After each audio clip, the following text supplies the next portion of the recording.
Hello, Greg from Balloon Market here, and welcome to the second of our Balloon Market podcast. Thank you for listening. This time we have a chat with Sue Bowler. Sue has been in the industry a long time. Some would say she is a bit of a balloon industry celebrity. And she shares her insight really with us as how to get into the industry and how she felt when she got into the industry. She actually explains how she felt like she was still a beginner 4 years into doing it, and I think it helps as well to listen to these sort of people that have started like all of us did and then grew with the industry, and she gives us a real insight. So we also find out why her comfort food is rice. So without further ado, let's go and have a chat with Sue. A relic of the industry is how she described herself. I wouldn't say a relic, but she's been in the industry a good number of years. She is a balloon artist, an industry instructor, and a social media columnist for a brand you might know called Qualitex. Sue, thank you for making me do that introduction. Thank you for coming. First of all, do you want to explain to everybody a little bit about, well, what it is you do and how you got to be in the position you're in now? So tell me your story, effectively. It's a long story. Okay, that's fine. We've got time. Okay, perfect. So about 26 years ago, I was in a position where I just had a baby. I'd had a career all my life and thought that I would be wonderfully happy at home being a mother, and decided actually I wanted to do something constructive, and looked at lots of different options of what I could possibly do, and usually came up against a brick wall because it would be problems with things like if I did something like floristry, it would be, storage of the flowers and the lifespan of things. So I was just looking for the perfect solution, really. And in those days, we didn't have the internet or anything else to troll through. So I used to get Trader magazine, and that was one of my big sources of inspiration. And just one day, I happened to read a one-line advert that just said the word balloons, and just completely opened a sort of thought, balloons, what about balloons? So I rang this number. That was the start, really. It was about 2 weeks before Valentine's Day. I thought, right, I'm going to do this, and set myself up and sold balloons, deliveries for Valentine's Day. And that really was the beginning of my balloon career. Wow! So it was a one-line ad that just clicked with you. Yeah, it was really an amazing journey, because very quickly I discovered there was there was a balloon show somewhere. I think a few months later, which I travelled to, and I think the minute I walked into there, I really realised it was something that I would really love. I could see balloons as being a fantastic medium to work with, and not just about selling balloons, but what else you could do with them. Yeah. And when I went there were fantastic, displays and balloon sculptures, and I was blown away completely. So yeah, that was literally the start of my journey. So that's when you started, and you've obviously come quite a way now over those 26 years. How did that go? Where did you go from? Okay, you did that Valentine's Day, you were doing some deliveries. Well, that was quite interesting, because I realised very quickly after Valentine's Day, which was obviously a huge date on the calendar, that balloons don't just sell. I was working from home. I didn't understand anything about running a business. I had no idea about marketing. And if I'm really brutally honest, I can remember my first wedding fair that I did. It was horrific. I had no concept on how to display anything. I think I displayed every single colour balloon that there was available. No creativity whatsoever. So, I made a phenomenal number of mistakes very, very quickly. And I suppose really for 4 years, I was a beginner. I was very much a beginner. Yeah. And I was just stumbling constantly. I loved what I did. I loved going out and decorating weddings, but I had no idea on pricing. And I did learn very quickly that actually I was losing money and not actually making any money. So after about 4 years, I had to make a huge decision, because nothing was becoming profitable anymore. It was just like, hey, so you're going out every weekend, you're decorating parties, you're coming home, and you're literally just breaking even. So I had to make some decisions. So it was either, do I stop, which was something that my family were, because they were quite concerned, because obviously it wasn't a business as such, or do I make it into a business? So I said, right, I'm going to have a go at making it into a business. And that's where I got some incredible support from Qualitex, from Pioneer Balloon Company. They were fantastic. Yeah. So they were the ones that really pointed me in the right direction, because at that point the QBN program had just started in the UK, and the first lot of QBNs had just become CBAs, and they said, right, come on, we need a new group.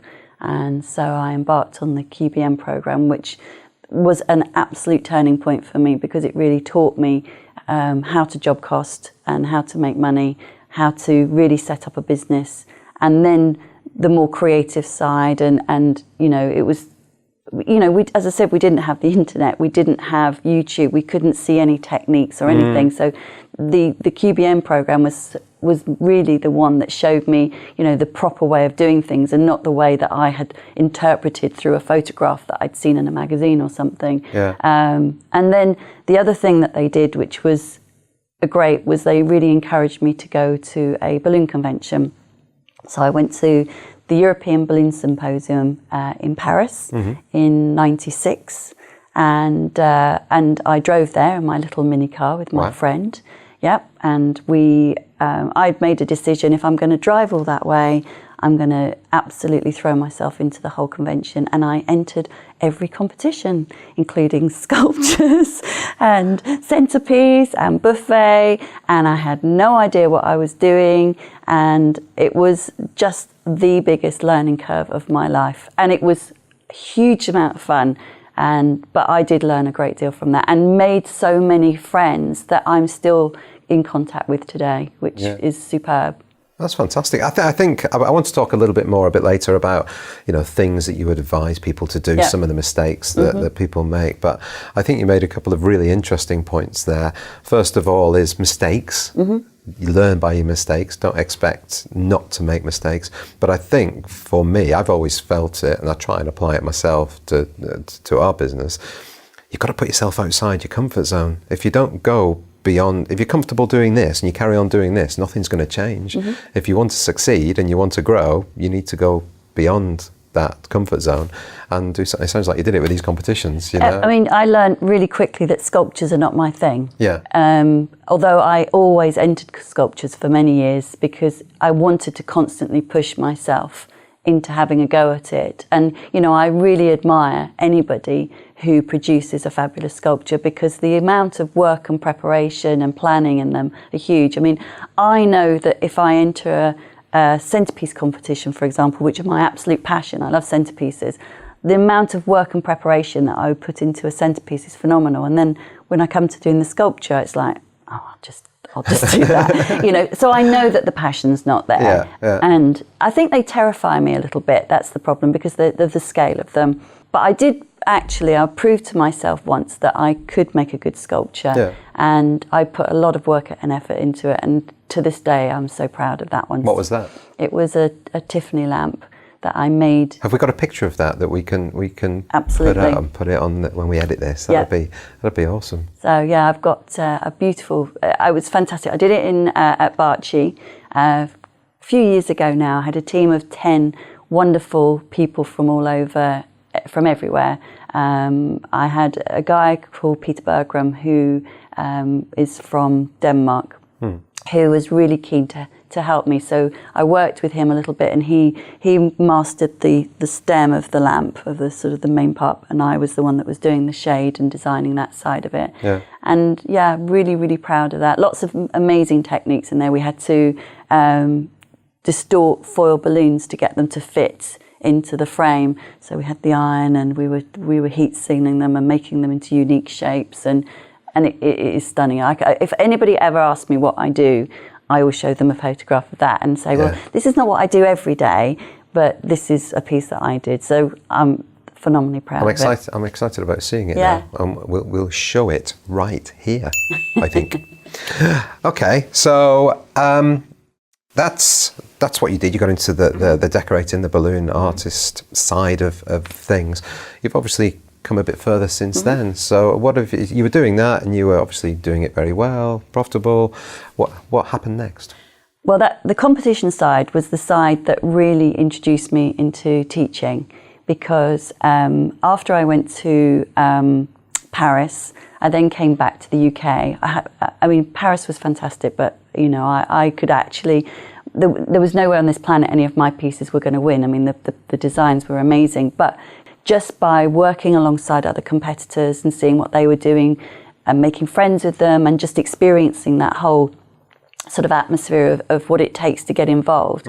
I came back, and 6 months later I entered a competition in the UK, and I was absolutely delighted. I entered quite a few competitions, but with one of my pieces I came first, only 6 months later, which was hugely rewarding, because I felt that just by going to Paris, I'd learned so much just from the experience, not just from the classes, which were great, but also, I think if you're going to go to a convention, you have to do everything. So, but I'll probably come back to that later. But I really, I think you've just got to embrace the whole event. So yes, I entered another competition. Again, sculpture, real problems with that one. I think I made a guard, a palace guard with a busby, and the busby just didn't want to sit on the top. Again, not knowing different techniques then. But I made another little piece, a delivery piece, and it won. And that for me was hugely inspiring and very rewarding. And that encouraged me then to go to America, to go to IBAC, which was the International Balloon Arts Convention there in Chicago. Again, I entered all the competitions, and again I was rewarded. I got a first place in centerpieces. What happened from there was that because people liked what I did, I then got asked to teach. And that's where the teaching side, the doors were opened. And probably what most people don't know is I'm actually a professional instructor. That is my background. So I actually started teaching adults at the age of 19 in retail. So I've been a training instructor all my life. So actually adapting it to the balloon industry was just a wonderful opportunity, because it's what I'm qualified to do, and doing it with the thing that I really love doing the most. Yeah. And that's what you do the majority of the time now? I still teach an awful lot. I really do love to go out and teach different classes. In the UK and around Europe, I'm pretty much teaching the wedding series for Qualitex, which is a course that I wrote. We've got wedding series 1, 2 and 3. But when I teach at different events around Europe and around the world, I tend to teach other things as well. So, but no, I do really love to teach. And I learned that you also go to karaoke bars also. So occasionally, in certain countries. And teach people to sing? No, definitely not. Okay, all right. So obviously we talked about your business, and you didn't talk about Qualitex and what you do for Qualitex. You work closely today. with Qualitex. Yes. Over the years, I've had various different roles, but in the last probably past 5 or 6 years, I've taken on quite a big role with Pioneer Balloon Company as well as Pioneer Europe. So for Pioneer Balloon Company, I am contracted to write the Very Best Balloon blog, and I also administer the Qualitex Facebook page and the QBM Facebook pages. Okay. So those are huge jobs, which I really, really love. And then for Pioneer Europe, I'm contracted as an instructor, and then I get to teach for other people as well. So that's the social media columnist part of what we said in the introduction. Yes. So writing that blog and doing the social media bits. Excellent. So you've come a very long way. I think one of the great things about talking to somebody like yourself who's been in the industry a long time, there's a lot of people out there that have just started in the industry or not been doing it for very long. And I'm sure there's quite a lot of people that are out there thinking, oh, come on, the business isn't working. But it sounds to me from what you were saying at the beginning, those first 4 years, if you'd have asked you, it would have been, no, it's not working, it's not working. Yeah. And I think decisions have to be made. And I think a lot of people join the balloon industry as a hobby. Yeah. And I'm going to be really honest, there are very few people that say, this is going to be my business. I mean, I talk to a lot of people, and they're still doing full-time jobs or part-time jobs, and they're doing balloons on the side, and then they're going to make that leap into balloons, and they're not quite sure if they can afford to do that. And, I think it's such an easy industry to get into in terms of investment. You don't have to invest a lot of money to start. But I do think there's a big misconception. I think people think that business will naturally come to them, and it doesn't. If you've got a shop and you work really hard and you've got a fantastic shop window and you're showing off what you can do, you've got more opportunities for people to notice you. If you're working from home, which an awful lot of people do, you really, really, really have to invest in your marketing. And if you don't invest in your marketing, then you're just not going to get seen. And, you've got to be able to look at what you're doing as a business and not as a hobby, because if you treat it in a hobby, which is what I did for the first 4 years, it doesn't really matter if I don't get work next weekend, or it doesn't really matter if I only charge this for it. It really does, because you're never going to run a business. Absolutely. And you're not going to make money. It sounds a bit awful, really, but you have to think, if you keep doing friends parties for nothing and family parties for nothing, there's no value to what you're doing. Absolutely. And you, as much as you might be happy and generous in doing it, you've got to think, well, this is my business, so I am going to have to charge for it. I'm going to have to be honest and treat it that way. There's something that we do. I think a lot of people expect, so if you've got a friend, they do something on the cheap. However, I'm the other way. If I've got a friend that's got a business and I'm asking them for their service, I want to give them the full amount, because I think it's worth it, and I'm helping them grow their business, and so I don't want any discount from any friends or family that might be in business. Like, no, let me pay you what it is you're worth.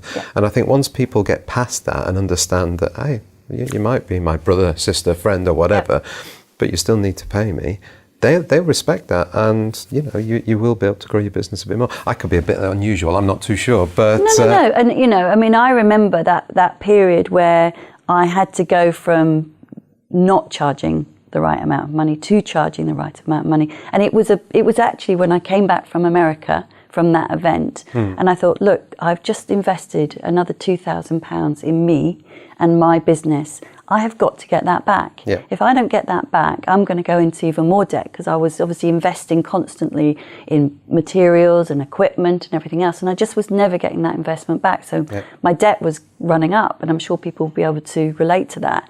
So I actually overnight put my prices up considerably, and I had not one customer say to me, "You're too expensive." And I think it's a hang-up that we have, it's only a balloon. But actually, it's not just a balloon. It's about all the creativity that goes in with it, and all the preparation and all the work. I think that's one of the questions I had here, is that I think a lot of people just look at the cost of the balloon. Okay, a few pence for that. Look at the cost of ribbon, fraction of a penny, helium, 20 pence, whatever. And think, okay, I'll charge 50p for that. And in theory, they've made money, but you've not. What about your time? And what about the thought that's gone into it? What about having to go and get these things and put them together? What about having to arrange childcare, for instance, and all of that sort of stuff? And I think, the question I had was, have you got any suggestions or tips to people that how to get over that I can't charge more than this mindset? The biggest thing for me was learning how to do the job cost form, which was part of the QBM program, and we teach it on all Qualitex courses, really, because when you sit down and you actually list everything that you've used, and then you list your time, realistically, and you put in a decent amount of labour cost, when you get that figure and you know that that's how much it's cost you to make, you know that you've got to sell it for a lot more than that to start making money. I am so methodical about sitting down and working out all the logistics of the job and taking into account all the things that you've said. For example, if I'm working in London, I have to hire vans. We've got congestion charge. I've got a dog. I've got to get a dog sitter. I've got to bring people in to work with me. I've got to feed those people to make them happy. I've got to park. I've got my product. And, how long is it going to take me to load the van? How long is it going to take me to unload the van? And I add everything in because I know that anything that I miss off is going to cost me money. And I don't want to lose money, and I want to work and earn money. And it's been a massive job for me. And I can honestly say there has been occasions when I've done that and I've looked and I've thought, whoa, that's a lot of money. But you know what? I just take a deep breath. I put it into a format. I send it to my client.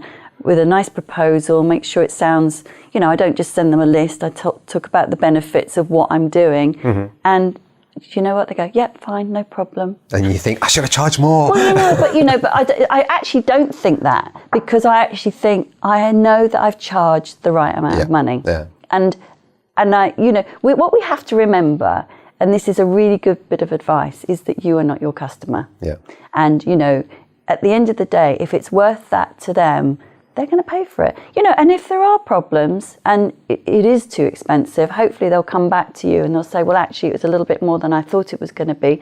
Great, we can sit down and we can go through that. As long as you've pointed that out in your quote, that, you're more than happy to discuss their requirements. Yeah. And if they want to make any changes, you just got to be professional and businesslike about it. Absolutely. You talk about creativity there. I am the world's least creative person, I think, when it comes to physical. I can go with creative solutions for things, but when it comes to physical, I don't really do balloons. Mm-hmm. Regular viewers of BMTV know that I can hardly tie a balloon. But do you think you've got to have a very creative mind to do this?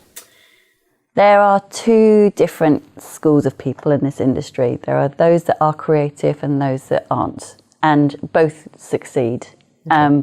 You've got people like myself who love to sit down and come up with new ideas and new designs and new concepts and maybe new techniques. Mm-hmm. And there are other people who just love to watch and absorb and copy.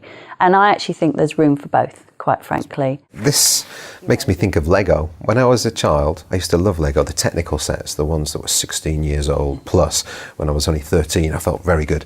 And I used to love following the instructions, but ask me to create something, just can't do it. But I still got a sense of achievement from following those instructions and doing that. And I guess that those sort of people would... Absolutely. And what's really great is that they'll come on a course and they'll take the design ideas. And, I'm throughout the whole of a course, I'll say, right, can you imagine it's not a wedding, we're going to change the colours, we'll do this to it. And they go, oh yeah, we could do that. So they can easily see how a design can be adapted. And then I'll see a photograph on Facebook maybe a couple of months later where they have done that. And I get a huge amount of satisfaction out of that, because I think they have actually understood exactly what I've taught them, and they're now putting their little stamp on it and their own little bit of personality. So I think it's really cool. If we think about somebody starting out in the industry, let's have 3 bullet points. What 3 things you say are the most important things for somebody to do starting out in the industry? I assume one's training. Yeah, number 1, definitely. You need to learn the basics. And investing in a fundamentals course you have to do it. It's absolutely paramount. You need to learn those core skills. The second one really is to look at how you're going to market yourself. Because without marketing, you're never going to move on. So you've got to invest in a website. You've got to consider how much you want to invest. How quickly do you want to rise up to the top of the list? And obviously your social media activity, which is huge. And I think one of the biggest things that people don't consider when they start is investing in equipment. Yeah. Without good quality equipment, I'm talking about precision equipment, so you've got automatic sizing for helium and for air. It'll take you a little while to decide what you're going to be doing more of. So, you might want to spend just a few months looking into it, but the minute you invest, you will see that you will suddenly have the confidence then to be able to do more. Because I think one of the biggest mistakes I made earlier on was that I didn't have any decent equipment. I was using very basic equipment for big jobs. And you got to the stage where you wouldn't necessarily encourage a customer to have a specific job because you knew how long it was going to take you to do, because you didn't have the equipment to do it, efficiently. So, but the minute you got the equipment, it was like, I can do anything. I can suddenly go from 1 or 2 weddings a weekend to 7 or 8 weddings a weekend, because you can now achieve everything because you've got the equipment to do it. So yeah, training, equipment, and obviously your marketing. Let's talk about the marketing. You mentioned websites, social media, and all that sort of stuff. How would you suggest people market their business? One of the biggest mistakes that I see is that people use their private Facebook page for their business. Yeah. And that is the biggest no-no, because the news feed that you're seeing is everything from today I'm selling a balloon to tomorrow it's like I'm nagging about a best friend, and it's totally inappropriate messages that you're seeing, and you're thinking, you can't do this, you cannot mix the two together. So first thing you've got to do is you've got to set up a business Facebook page and make it solely for your business. Then you've got to consider other outlets that you can use. Pinterest is huge, and Pinterest, so many of our customers actually use Pinterest as their source of inspiration. Now what I do with Pinterest with some of my clients is that we set up a board between us, and that so if I'm doing a big event for a client, maybe it's a big ball or something, I get them to pin different ideas onto that board, and then I'll pin my ideas onto that board, and so between us we're building up a picture of ideas. It's nobody else sees it, it's just between the two of us, and I can then there build up a great sort of plan of what I could do. So by the time I go back to her and we sit down and decide on exactly what we're having, I know exactly where she's coming from. And so you can work together. So people don't get Pinterest. I think, again, one of the big things that I've learned is that it's not all about business. It's not all about, if I just show balloons on my boards all the time, that's all they're going to see. They want to see inspiration. So if I'm doing, say, a Halloween Pinterest board, I'll put some balloon ideas on there, but I'm also going to put some fun stuff in there, maybe some lifestyle pictures as well, some fun stuff, maybe a beautiful picture of pumpkins in a field that really captures people's imagination, that keeps them focused on your board rather than flicking around. So would you say social media would be the main way to market a business now? I think it's huge. I think it's absolutely huge. But it should all link back to your website. So you've got to have a good website.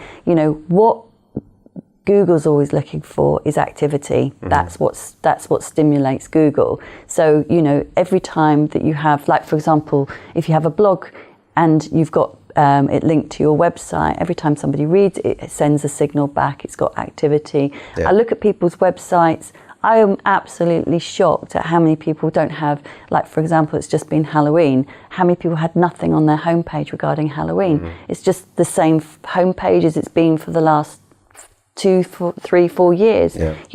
Just spend that time just putting something new and fresh, because it's not just exciting for the customers, it also creates activity for Google. It's like the analogy you used earlier on. If you had a shop, you wouldn't just leave the window the same all the time. You're constantly changing it, and you have to change your website. That is your shop window. Exactly. And the same on social media. In fact, I do know some businesses that don't have a website, but they have social media, and they're doing, not in our industry, but they do okay. One's a restaurant, and they've decided that a website doesn't work well for us. There's no need for that, because we've put all the menus and everything on Facebook, and it's more about creating that brand awareness with local people. So, and that works really well, but they've got to work at it. It's their shop window. So what are the specials today? Take a picture of the specials board and things like that. And I think baby steps, if you're new, start with Facebook, definitely with Pinterest, and then look at where else. You don't want to do all of them, because you won't have time to do all of them. But, good activity on 2 or 3 good social media channels will be very effective for you. Snapchat. Yeah. That's coming. Yeah. Well, it's coming. It's been here a few years. I know. You can do funny faces. It's great. I know. I haven't gone there yet. I don't think I will. Still trying to figure out how to use it for business, but yes, exactly. Okay, so that's great. So there's the 3 tips and a little bit about marketing there. That's what you should do. If you're just starting out or you've been in the industry a while, that's what you should do. Equipment, training, marketing, do it. Thank you for that. Right, what else do I need to ask you? I'm quite enjoying this, Sue. Are there skills that would benefit somebody if they are starting out as a balloon decorator, balloon artist? Learning is a huge skill, and you've got to be prepared to learn. I mean, I've never stopped learning, and I'm still learning today. So I wouldn't say that I know everything. It always amazes me when I hear somebody say, "Oh, I've done 2 courses and now I know everything." And I think, well, I wish I did, because I travel around. I'm in a very, very fortunate position where I do travel, and I see balloon artists from all over the world, and I'm just blown away by some of their skills and their creativity. And you think, why would you have ever thought to do that? But that is incredible. And so you're always learning, and I would love to learn even more, quite frankly. I think a willingness to learn is a skill in itself. I think you've got to have that desire to learn in anything. Okay, so we've talked about some of the things people should do. What have you noticed what are the mistakes, most common mistakes people make when they start in the industry? Don't charge enough. Don't charge enough. Yeah, we've covered that. That's definitely a big one. Would you say that's the main thing? It's huge.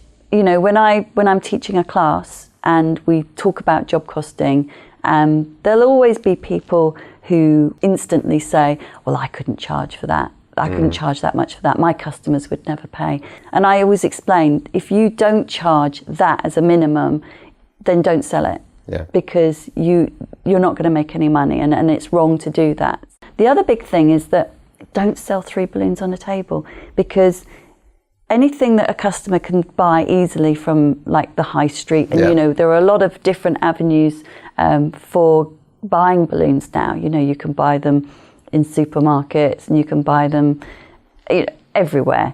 If we sell the same thing, there's going to become like a market price for it. So it's a bit like a pint of milk. You know, you can go into 3 different shops and they're not going to be vastly different.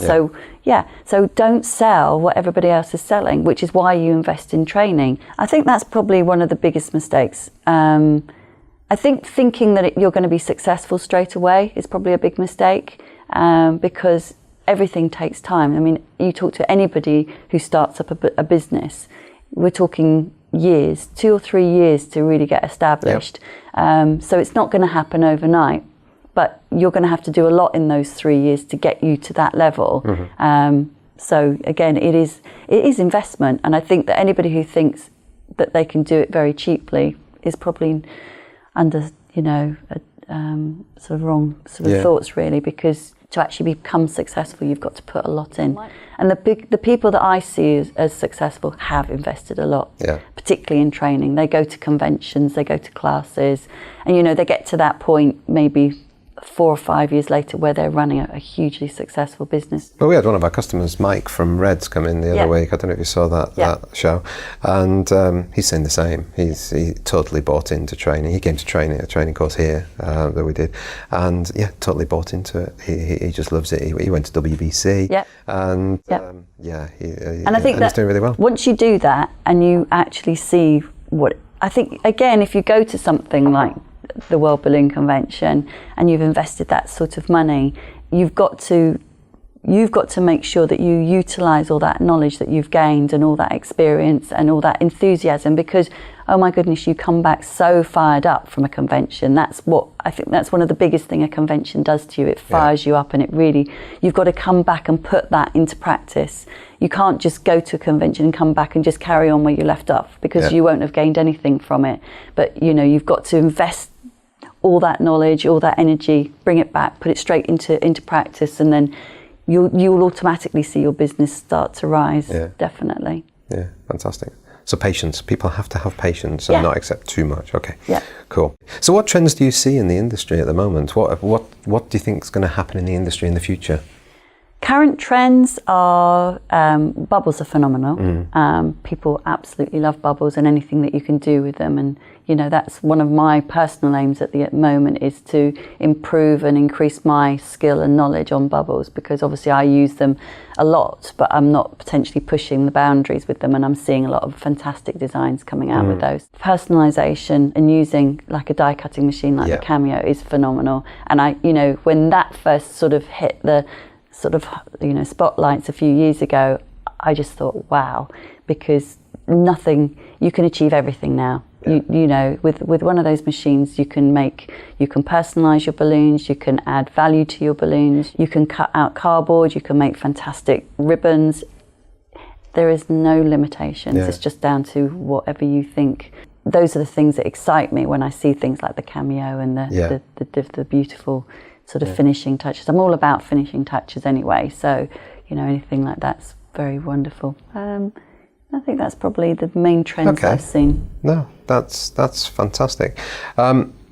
So I think we've talked enough about the industry. I hope there's some fantastic information and advice there for somebody starting out. But I think to end with, we'd like to find out a little bit more about you. About Sue. I've got some questions that I normally ask everybody. I've mixed them up a little bit this time as well. First of all, ultimate dinner party. Who would you invite, living or dead, to your ultimate dinner party? That's a really hard question. I'd love to have an opportunity to have dinner again with one of my best friends who sadly died a few years ago, Linda Bruce. She was just wonderful. So yeah, so it's quite a sad answer really, isn't it? But it would be just a great opportunity to spend some more time with her. Yeah, okay. That's nice. I couldn't have, if I said some celebrity, I went to Michelle Roux Jr.'s restaurant and I just got so silly and so like starstruck that I think if I ever had anybody like a celebrity at my dinner table, I would just be so silly. So I know. Well, let's do that. Let's do silly Sue. Who would make you the silliest at a dinner party? Who would you be? Who? Lewis Hamilton. All right. I think he's amazing. He did well on Sunday, didn't he? Did fabulously. Yeah. I'm so impressed by him. I think I've only really got into Formula One since he's been racing, and I just think he's a great ambassador for the sport. And I actually love the fact that he does a lot of other things as well. He's just, he does lots of different things. So no, and he's self-made. Yeah. He's not had the financial background as most of them, but no, love him to bits. But yeah, I think I'd be really silly around him. And Michelle Roux Jr. So Lewis, Michelle Roux Jr. and Linda all around a table. Yeah. That'd be your ideal dinner party. Yeah, she'd be good with them as well. Yeah. That would be good. Okay, good. Now tell us something interesting about you that the BMTV Nation would not know. A few people might know. Okay. Because they might have seen it, but I actually in fact, John and I ran a restaurant from our home on television. Oh, really? Yes. What was that? It was a program called Instant Restaurant, and it was it was in 2009. Basically, what you had to do is you had to have 10 strangers in your home, and you had to prepare starter, main course, and dessert and choices. So it was sort of like 60 sort of meals really in effect. Yeah. But what actually happened is that where we live is very rural. And at 7 o'clock in the morning, we had a power cut, which was fine because the camera crew weren't due till 10 and the guests weren't due till 6 and I had all day, but we didn't get any power back till 2 o'clock. Oh, no. So, it was a bit... pressure. A lot of pressure. It was, I suppose, what really helped me, because I think they wanted me to fall to pieces, because that would have made a fantastic programme. Because they kept saying to me, so now, Sue, it's now 11 o'clock and you still haven't got any power, you still haven't started cooking, how are you feeling? And I just get going, I'm fine. And I really wouldn't show that I was under any stress, but inwardly I was feeling really, really stressed. But yeah, fortunately, my youngest daughter was with me, the three of us, and the power came on. We just went for it, big style. And I ran a restaurant for a night. A night. Excellent. And it appears regularly on television on repeats, which is really awful. What channel? It was BBC Two, so it just...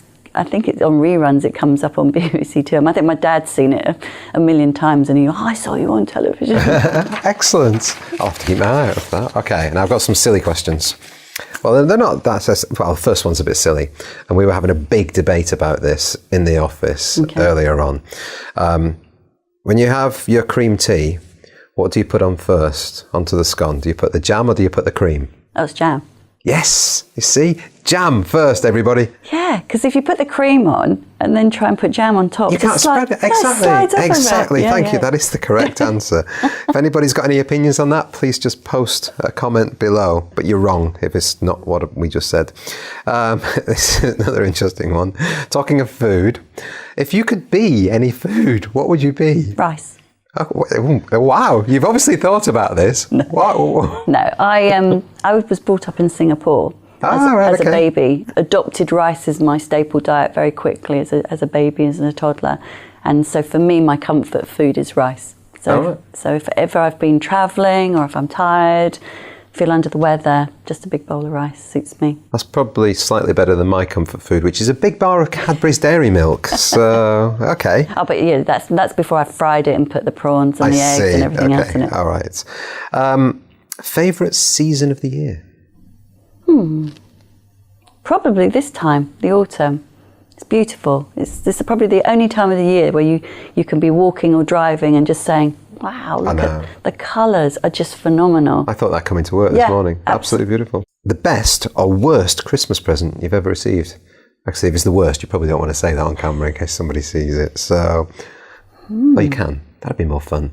The worst? I don't know. I had a chicken hat. Have you? Yeah, Secret Santa last year. I got a chicken hat, or turkey hat, sorry. Yeah. Yeah, that was my worst. I don't know. I'm a bit funny about Christmas cards. I think if I get a bad one, I get offended. I think they don't like me very much. So I'm very, I honestly don't think I've ever had anything that I've... You know what, you're going to get some really nice Christmas cards this year. Do you know what's really sad about Christmas is that people are not sending so many cards anymore. They'll make a donation to charity, which I think is good, or you'll get an email card or something like that. I really love to send cards and I love to receive them, so I'd love lots of Christmas cards. That would be great. Now, the last question is sort of balloon related, and you can take from it whatever you like, but normal balloons or quick links? Oh, it has to be normal balloons at the moment. I love quick links, but I find them really challenging. And the problem I have is that I don't have enough physical space at home to play with quick links. And I think that you really need a lot of space and a lot of time to... You were talking about Lego earlier, and for me, quick links are like Lego. And I can remember when they first came out that I would just watch people connecting them and I would be just in awe because I couldn't work anything out. Now I've gone past that threshold and I can actually look at a design and can see the links and things like that, but I've not got to a design level yet with them. Okay. So I'm really a copier on quick links. So it's for me still the round, but hopefully one day I'll master the quick link and become a designer with them. We look forward to it. Well, there you have it. I hope you enjoyed that interview with Sue. I really enjoyed talking to her. It's a real inspiration to talk to people that have been in the industry a while, that have learned so much. You can learn from their learnings.